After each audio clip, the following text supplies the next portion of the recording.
ETF index mutual funds నేర్చుకుని stock మార్కెట్లో రాణించాలనుకుంటున్నారా? వెంటనే ఈ నెంబర్కి కాల్ చేయండి. నమస్తే, welcome to Suman TV. PCOD, అసలు పీసీఓడి సమస్య ఏంటి, దాని లక్షణాలు ఎలా ఉంటాయి? చాలా మందికి కన్ఫ్యూజన్, పీసీఓడి అంటే ఏంటి అనేసి. మేడంతో మాట్లాడి ఆ విషయాలన్నీ కూడా మీకు తెలియజేసే ప్రయత్నం అయితే చేస్తాను. మరి మేడంతో మాట్లాడతాం. నమస్తే మ్యామ్. నమస్కారం.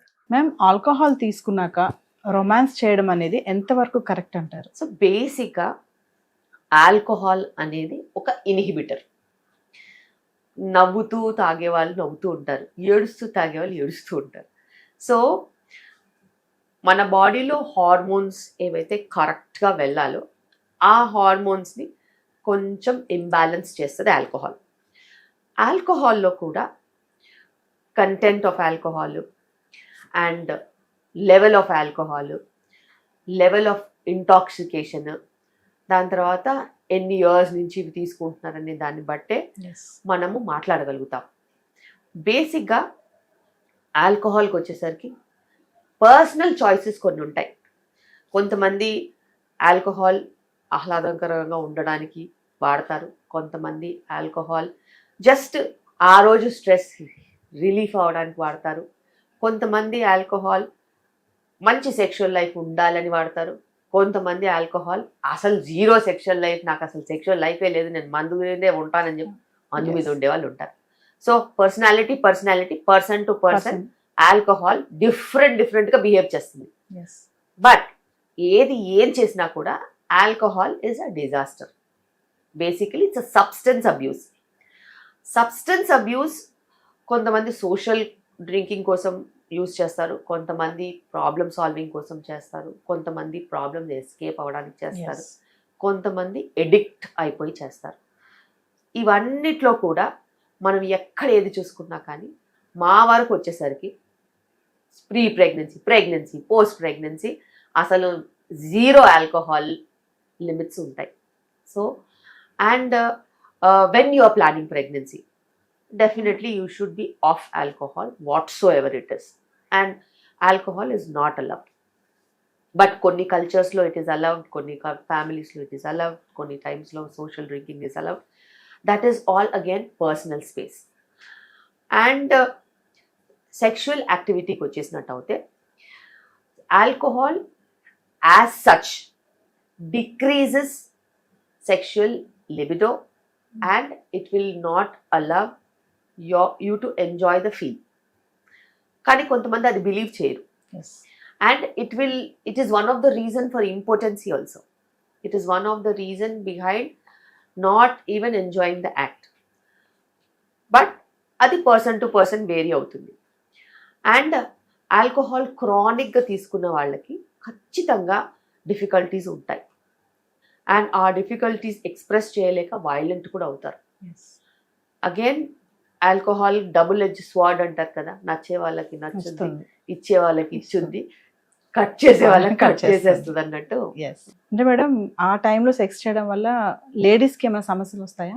సమస్యలు అంటూ ఏమి ఉండవు, కానీ ఒక్కటి మీరు గుర్తుపెట్టుకోవాలి. If you are high on alcohol, contraception సంగతి మర్చిపోతారు. Failed contraceptions, unwanted pregnancies, sexually transmitted diseases, barrier contraception వెళ్ళిపోద్ది ఎక్కడో. సో ఇన్కన్సిస్టెన్సీ వస్తుంది. This is another reason why so much of rampant sexually transmitted diseases are common in substance abuse people. Whether it is alcohol or drugs or anything for that matter. అంటే ఓవరాల్గా ఏం చెప్తారు madam, alcohol తీసుకొని sex చేస్తే వచ్చే problems ఏంటి? చాలా మంది మరి వైఫ్ అండ్ హస్బెండ్ ఇద్దరు కలిసి తీసుకొని కూడా దాంట్లో పార్టిసిపేట్ చేస్తారు కదా. అందుకే నేను చెప్పాను, there is a social angle to it, there is an emotional angle to it, and there is a ethical angle to it. Ethical, always no. Social angle, it's your personal choice. And emotional angle, when you are down, it might pull you up. But when you are super down, it will never pull you up. So, atla, absolute ga meeru sexual life enjoy cheyalante, you should be off alcohol. That is definitely true.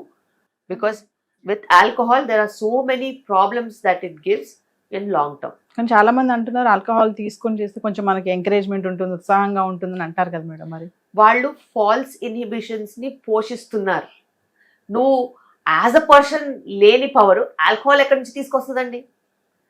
It might lower your inhibitions తప్పితే it is not a power giver. Yes. అందులో 7 calories per gram వస్తుంది తప్పితే అందులో additional గా వచ్చేది ఏం లేదు. Madam pregnant తో ఉన్నప్పుడు ఏ మంత్ వరకు సెక్స్ చేయొచ్చు అంటారు? సో ప్రెగ్నెన్సీలో నేనైతే చాలా స్ట్రిక్ట్ రూల్స్ పెడతాను. Sexual activity is never to be stopped per say for every లో రిస్క్ ఉమెన్.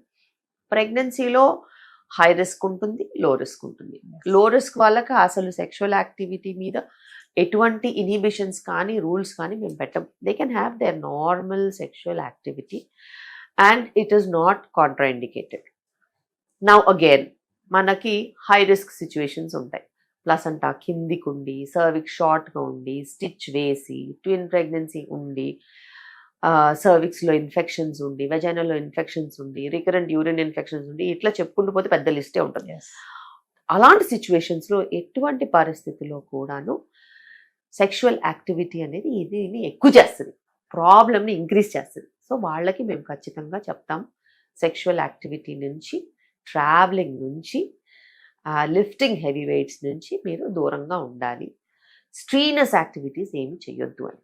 సో ఆ లిస్ట్లో సెక్షువల్ యాక్టివిటీ కూడా వస్తుంది. ఇప్పుడు చాలా మంది 9th month వరకు కూడా సెక్స్ లో పాల్గొచ్చని కొంతమంది అంటున్నారు, దానికి మీరేం చెప్తారు? డెఫినెట్గా. సో ఇంటర్కోర్స్ అనేది, సెక్షువల్ యాక్టివిటీ అనేది it's a pleasurable condition and మీ వైఫ్ మీకు ఇంకా ఎక్కువ అందంగా కనిపించవచ్చు, ప్రేమ ఎక్కువ ఉండొచ్చు. So you need not stop any kind of a sexual activity when you are pregnant. ఆ టైంలో ఏమంటారు, కోరికలు అనేవి ఎక్కువ ఉంటాయా మేడం ప్రెగ్నెన్సీ టైంలో? 2 రకాలుగా ఉంటాయి ఉమెన్కి. కొంతమందికి కోరికలు ఎక్కువ ఉంటాయి, కొంతమందికి అసలు ముట్టుకుంటే చిరాకు అన్నంత కోపం కూడా ఉంటుంది. సో హై మూడ్ స్వింగ్స్ ఉన్న ప్రెగ్నెన్సీలో woman will have her own choices, so that defines what has happened. అంటే ప్రెగ్నెన్సీ టైంలో సెక్స్ చేయడం వల్ల సమస్యలు అంటే బేసిక్ సమస్యలు, వెజనల్ ఇన్ఫెక్షన్స్, యూరిన్ ఇన్ఫెక్షన్స్ వచ్చే ఛాన్సెస్ ఉంటాయి. అంతకు మించి అప్పుడప్పుడు ఏదైనా ప్రెషర్ వచ్చి ఇబ్బంది అయ్యి పెయిన్ లాగా ఎక్కువ అనిపించేసేసి ఎమర్జెన్సీలో కూడా వస్తూ ఉంటారు. సర్విక్స్ హై బ్లడ్ సప్లై ఉంటుంది కాబట్టి కొంచెం స్పాటింగ్ కూడా కొంతమందికి ఉండే ఛాన్సెస్ ఉంటాయి, కొంతమందికి బ్లీడింగ్ ఉండే ఛాన్సెస్ ఉంటాయి.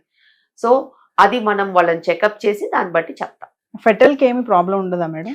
అసలు బేబీకి అసలు ఏ ప్రాబ్లము ఉండదు. అంటే మీ దగ్గరకు వచ్చే పేషెంట్సే కానీ ఇట్లాంటివి ఏమైనా అడుగుతారా మేడం? అంటే మేడం మేము ఏ నెల వరకు సెక్స్ చేయొచ్చు? ఖచ్చితంగా.